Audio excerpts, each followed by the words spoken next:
बर' हारिनि सम्पद आरो बर' हारिया गुबुंले जानायनि लामायाव नामा? खुलुमबाय स्टुडिअ दं आङो राकेश रामसियारि। बे समाव नोंथांमोननो मोनथाम जे नुथाय बे नुथायखौ नोंथांमोननि गेजेराव दिन्थिगोन। जाय नुथाया जोबोदनो बर' हारिनि जे माखासे गेदेमा सुबुं आरो बेनि जे सम्पद बे सम्पदफोरखौ गुबुंले खालामनाय नुथायखौ नुनो मोनदों। थारैनो मख'नांगोन जे बर' हारियाव जायखौ जोङो बे समाव गोबाव सम एबा 5 बोसोर नारगारनानै दोनदोंमोन एबा जानगाराव दोनदोंमोन, बे जानगाराव दोननायफोरा बे समाव फैफिननायनि लामायाव नामा? बे मोनसे गिदिर सोंथि नोंथांमोननो दिन्थिनो थाखाय आखायाव लादों जे बे नुथाय आरो बे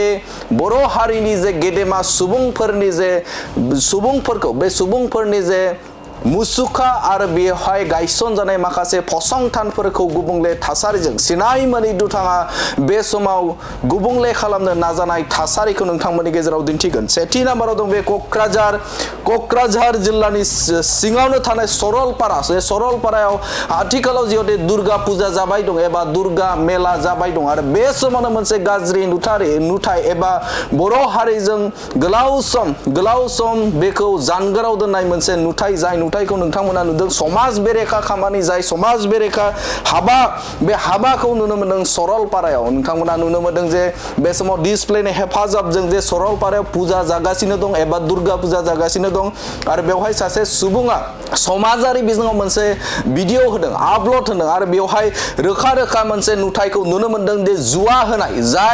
जाय थासारिखौ दुलाराय बर' फरायसा आफादनिफ्राय लानानै थांनाय समाव प्रमद बर'नि सोरखारा बेखौ होबथानो नाजादोंमोन आरो नाजानानै जाफुंसार जादोंमोन। नाथाय बे समाव नुनो मोनदों जे अपेन मोनसे मेलायाव एबा सरलपारायाव जानाय जे दुर्गा फुजा, बे दुर्गा फुजायाव नुनो मोनदों जे बे समाव जुवा होनाय थासारिखौ नुनो मोनदों। नाथाय बे समाव बे आयदाखौ लानानै आथिखालाव मा राहा लागोन एबा बे समाव गभर्नरनि खुंथाया बे समाव सोलिबाय दं आरो बेखौ लानानै जिल्ला बेंगिरि आरो बे समाव पुलिस बिफाना मा राहा लागोन बेखौ फैबाय थानाय समावसो मिथिगोन। नाथाय बे समाव समाज बेरेखा हाबा, जाय आयेननि बेरेखा, बे आयेननि बेरेखा थासारिखौ बे समाव नुनो मोनदों। उदाङै बे समाव जुवा खेला होनायखौ नुनो मोनदों, बे समाव दावदै खेला होनायखौ नुनो मोनदों। थारैनो बेयो समाजनि थाखाय एबा बर' समाजाव बर' हारिखौ गुबुंले खालामनायनि मोनसे इसाराखौ नुनो मोनदों। थारैनो बेनि सायाव आसाम पुलिसा बेनि सायाव मा राहा लागोन बेखौ फैबाय थानाय समावसो मिथिगोन। नाथाय बे समाव समाज बेरेखा हाबाफोरा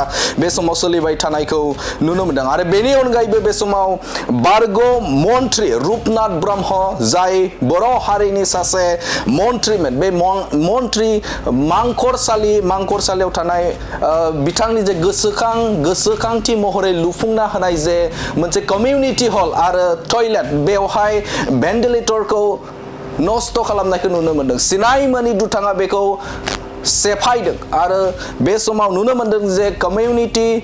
कमिउनिटि हलजों लोगोसेनो एटाचआव थाफानाय मोनसे टयलेट दं, बे टयलेटनि दरखौ जोफायनाय एबा बुफायनाय थासारिखौ नुनो मोनदों। थारैनो बेयो जोंनि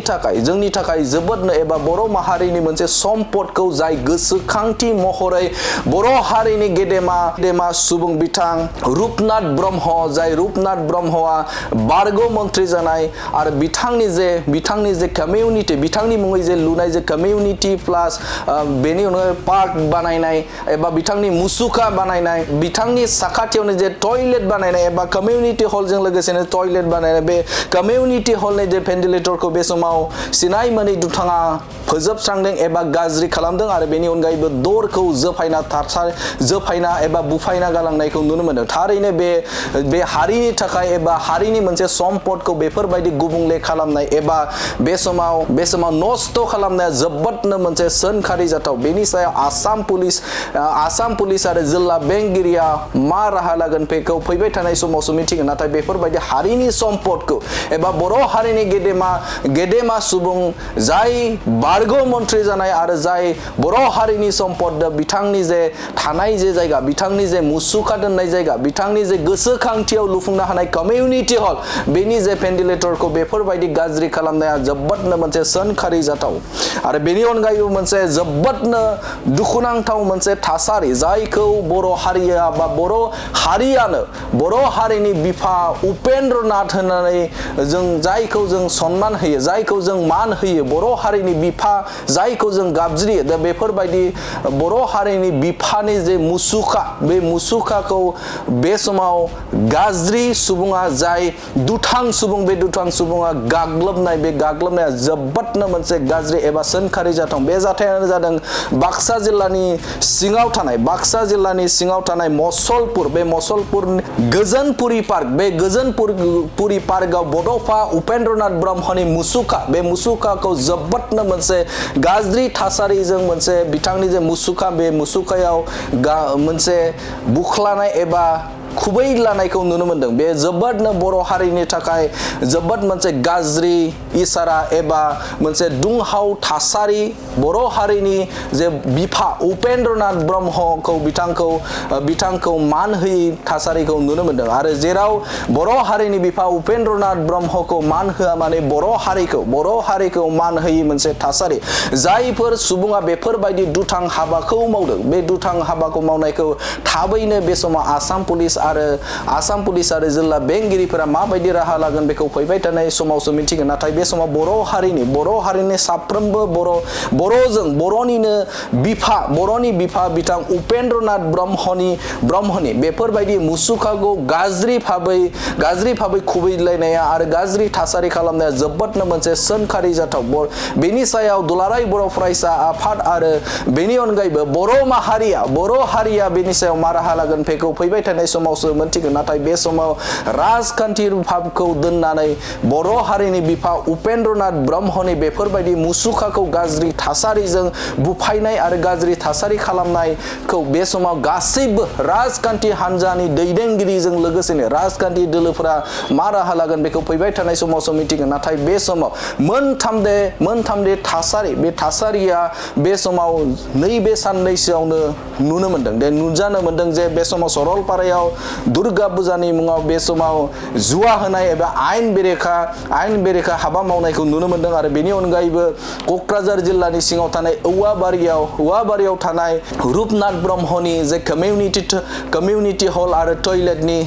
खौ गाज्रि भाबै थासारि खालामनाय आरो बेनि अनगायैबो बर' हारिनि बिफा उपेन्द्रनाथ ब्रह्मनि जे मुसुखा बे मुसुखाखौ गाज्रि खालामनाय बे थासारिया जोबोदनो बर' हारिनि गेजेराव मोनसे सानखांनाय एबा बिटिसि ओनसोल एबा बिटिआर ओनसोलनि रायजो राजाफोरखौ मोनसे सानखांनाय नुजाथिदों जे बे समाव बेफोरबायदि जुदि थासारि जायोब्ला उननि समफोराव माबायदि जागोन बेखौ मोनसे सोंखिखांनाय नुजाथिदों एबा बयनिबो सुबुंफोराव मोनसे समाजारि बिजोङाव लिरनाय नुदों जे बेफोरबायदि थासारि जायोब्ला उननि समफोराव माबायदि जागोन आरो माबे थासारिसिम मोनहैनो हागौ बेखौ मोनसे संखिखांनाय जे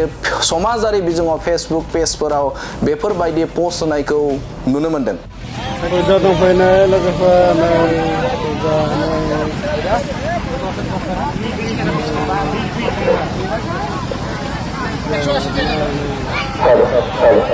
নমস্কাৰ আমি সৰলপাৰা দুৰ্গা পূজা সমিতিৰ ফালৰ পৰা এটা অনুৰোধ কৰিব বিচাৰো যে আপোনালোকে যেনে ছ'চিয়েল মিডিয়াৰ